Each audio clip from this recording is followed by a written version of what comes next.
Alright, we're back in Fallout 4 in Diamond City. Let's see what's going on over here. Overloaded. That motor is going to go soon if we don't replace it. You've been saying that for weeks and the old girl still keeps cranking. Stop worrying so much. I gotta head into the office. You start whistling if you see any angry politicians coming our way. Why? Is something wrong? Piper? Well, hello. Free paper to newcomers. If the Institute grabs you in the night, at least we warned you. The Institute. The Institute? You ain't heard of the Institute, mister? They snatch people up in the night and no one hears from them again. It's all in the paper. Better read up before they grab you, too. Who's missing? Who's gone missing? Drifters, residents, stadium seat snobs. Seems every year or so, someone's gone. And we all know why. So you better be careful, newcomer. The Institute is out there. And they'll grab you, too. Like I said, it's all in the paper. Okay, I believe you. I believe you. Thanks. You're a real lost lamb in the wolf's den, mister. What do you mean, Lost Wolf? I just said I believed you, kid. Let me see this stupid thing. Stupid Institute. Like that exists. Hold on, where is that? Institute, Schminstitute, miscellaneous. Alright, what do we got here? Let's see. Public Occurrences, October 2287, The Synthetic Truth by Piper Wright. Read by Bill Cosby. Let's see. Noodles. We all eat them. We all love them. And Diamond City's Power Noodles has supplied this sustenance for the past 15 years. From the stilted mechanical cadence of Takashi's program Japanese to the fragrant steam that wafts from each bowl to the scalding tang of each delicious mouthful. The ordering and eating of noodles is but one of many shared human experiences, or is it?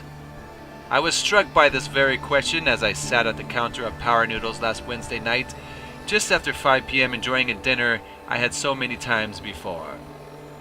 That's when I noticed our very own Mayor McDonough sidle up to a stool and engage in the very same ritual.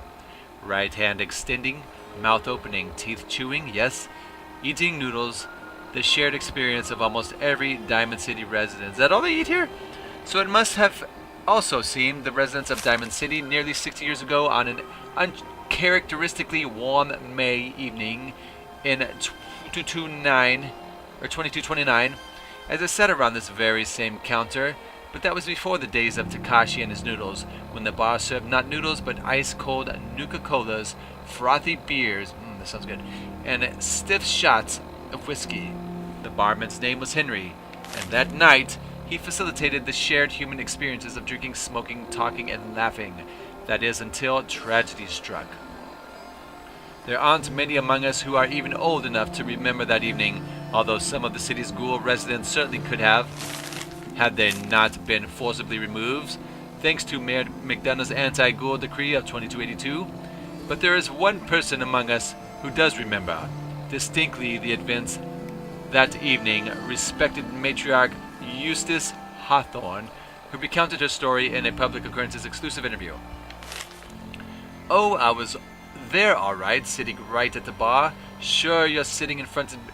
Sure, sitting in front of me now. Wait.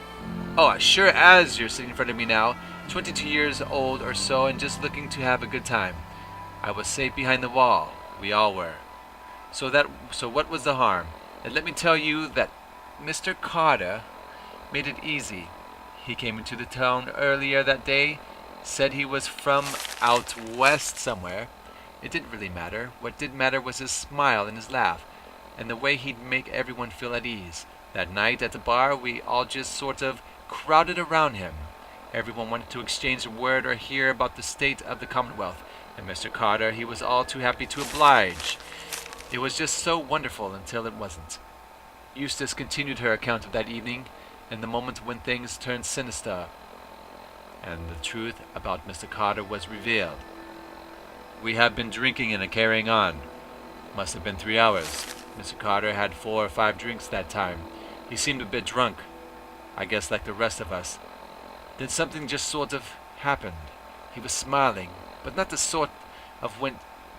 smile sort that went from his face all in an instant, and then his cheeks started twitching, kind of funny.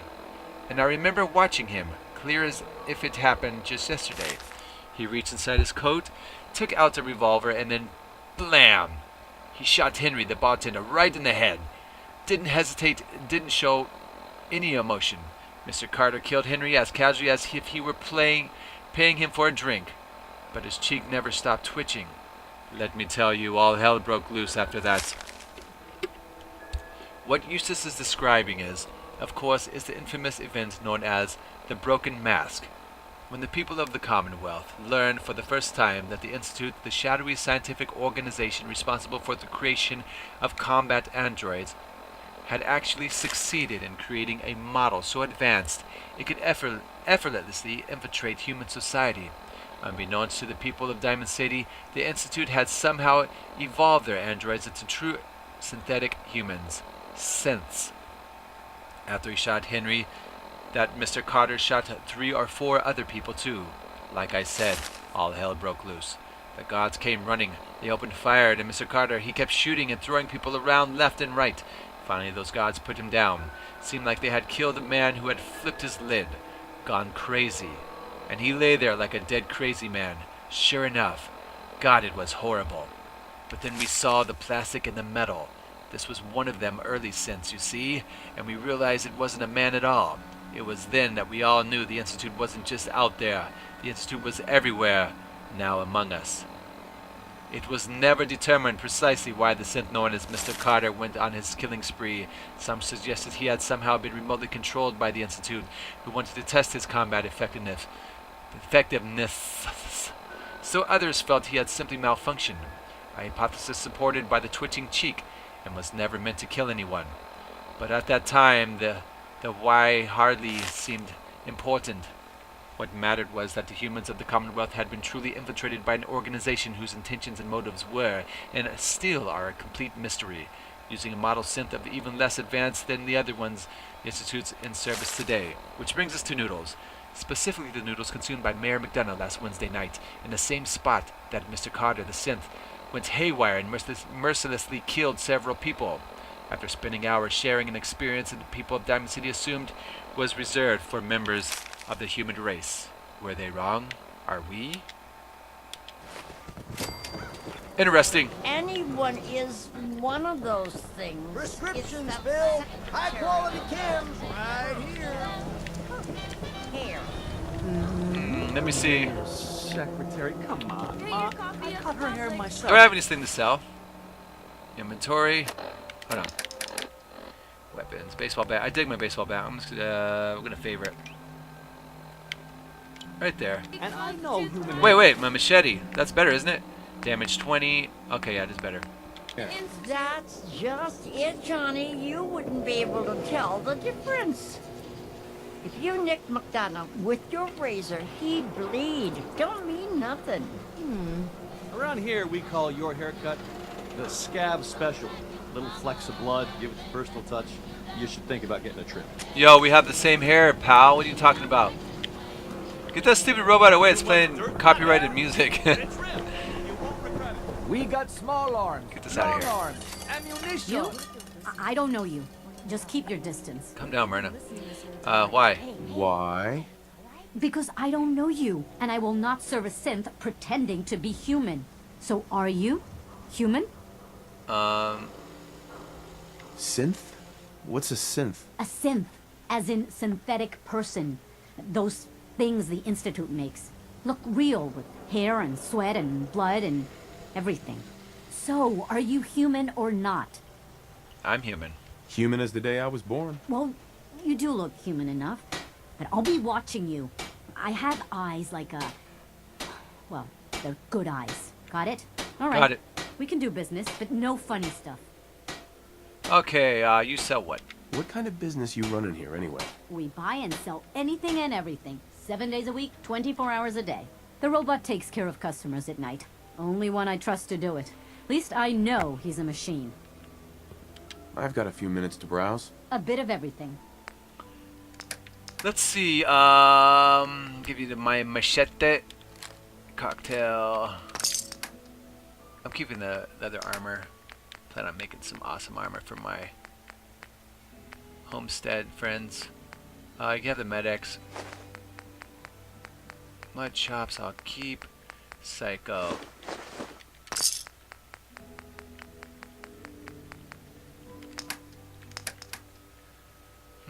That might be it. You got some 10 mil? 38. 152 caps, that's fair.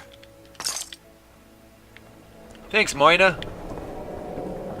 So thirsty. Doctor says I can't drink liquor no more. Cola. Need a Nuka-Cola. I got some Nuka-Cola. Sheffield. Need a drink. Nuka-Cola. Dude's addicted to soda. Maybe I should just go. Here you go. Here you go. Ah, thank you. Thank you. Leave the wall? What are you, nuts? You wouldn't last an hour out there. I'll take my chances on this side of it we've got here. Thanks. I like listening to the random banter. Hey, Sheffield. What do you think about coming to work for me? Yeah, Really? You mean it? I'll pay you a Nuka-Cola. What do you say? That's cool. Okay. Maybe this'll be a fresh start. I'll throw in some leather armor for What's you. with you vault dwellers in those jumpsuits, huh? What's with you asking stupid questions? Sometimes you gotta wonder, does anyone fight back? Institute has to have enemies, right? What? You mean the railroad? That's a fairy tale, Don't walk man. They outside don't the wall exist. undefended. Nah, I heard from my cousin. He knows a guy that works for him. They got a code phrase and everything. Kitty? Follow the Freedom Trail. The hell is that supposed to mean? You're full of it, and that kind of talk is gonna get you snatched up by the synths. Hey, enough of that. Kitty? Where's Kitty? Newcomer, huh? Talk to Abbott at the wall if you want a history lesson. Meh. Hub of trade for all diamond. Here for Valentine. Told you your luck wouldn't last forever. Ellie. His ties. Oh, Nick. Reminiscing. Something wrong? Another stray coming in from the rain. Afraid you're too late. Office is closed. It's important. I know you must be busy, but I won't take much of your time, miss. It's important. You're right. I'm sorry. I didn't mean to be rude, but it's just... The detective... He's gone missing. Do you have any idea how I could find him? He disappeared working a case. Skinny Malone's gang had kidnapped a young woman, and he tracked them down to their hideout in Park Street Station. There's an old vault down there they use as a base. I told Nick he was walking into a trap, but he just smiled and walked out the door like he always does. I don't want to ask for money. I'll offer help. Who's this Skinny Malone character? I don't know much about him, but he's from Good Neighbor, and that means he's in the well-pressed suits and machine gun school of thuggery. You said Malone's from Good Neighbor? Yeah, it's a tough neighborhood. Northeast a ways. People with power there care about two things: style and body count. Cool. I'll find him. You have my word. Thank you. Nick should be easy to spot. He's always wearing that old hat and trench coat getup. Please, hurry. Will do. Come on, dog. Let's go. You notice I haven't rescued Preston yet? I don't wanna. I'm tired of her hearing about settlements. Maybe later, though. Don't move, Synth. What have you done with the real Riley? Where's my brother? I swear, I'm not a synth. Don't shoot, for God's sakes, we're family! Put the gun down, now! He's a synth! He'll kill us all! Kyle! Damn! No! Okay, show's over. There are no synths in Diamond City. Excuse Hear me? me? Just you folks and your damn paranoia. No one cares. I just looted this dude's body. Sir, Officer? I need you to step away, Scabber. why am I a scabber? Oh my god, just damn. Excuse me. He pulled a gun on me. My own brother. What happened? What happened? I'm not a synth. I told him. I kept telling him. Why didn't he listen to me? I need a minute. Take all the time you need, man. What's in here? Nothing. What's everyone still standing around for? Go back to your own damn business. Dog meat. I need you to go back to the sanctuary.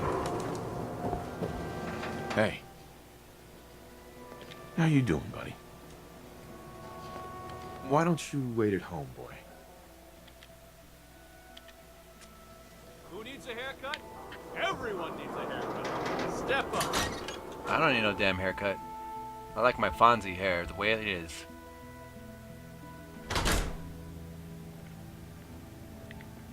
Where is everybody? Glad you dropped by. Oh, damn, scared the hell out of me. Not blue? Blue? Why are you calling me that? Because of the blue jumpsuit you're wearing? You're a vault dweller. So here's the deal. I want an interview. Your life story in print. I think it's time Diamond City had a little outside perspective on the Commonwealth. You do that, and I'll tell you what. I'll come with you. Watch your back while you get used to the world above ground. Alright. All right, Piper. I'm in. Good. Let's get down to business.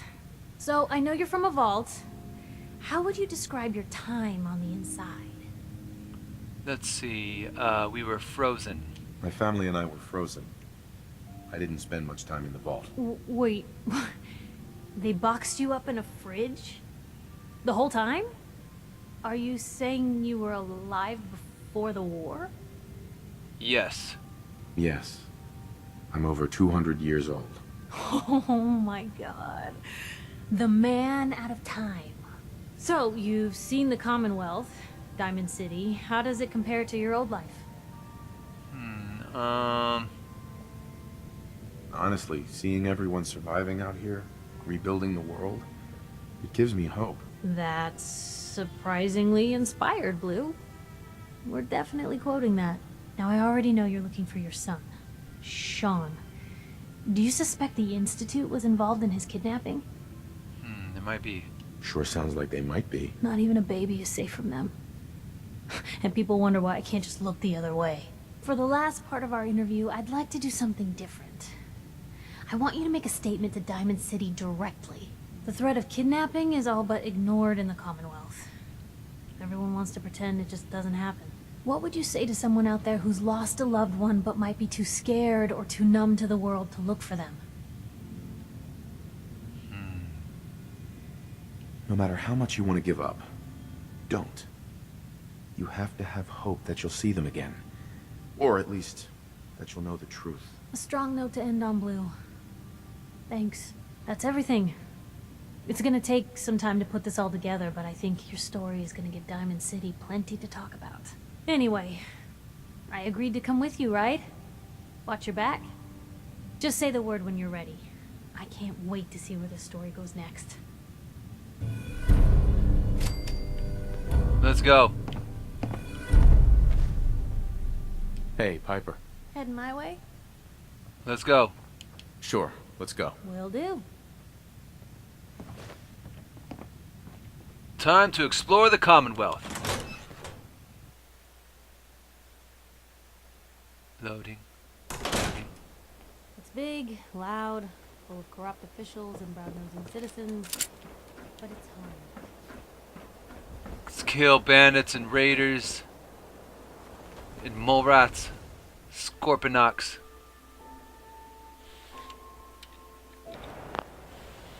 Alright, here we are. I'm going to end here. And I'm going to go get some paint. And you'll soon find out why. Thank you for joining me. Tomorrow is... what is it? About... World of Warcraft. I shall see you in the future.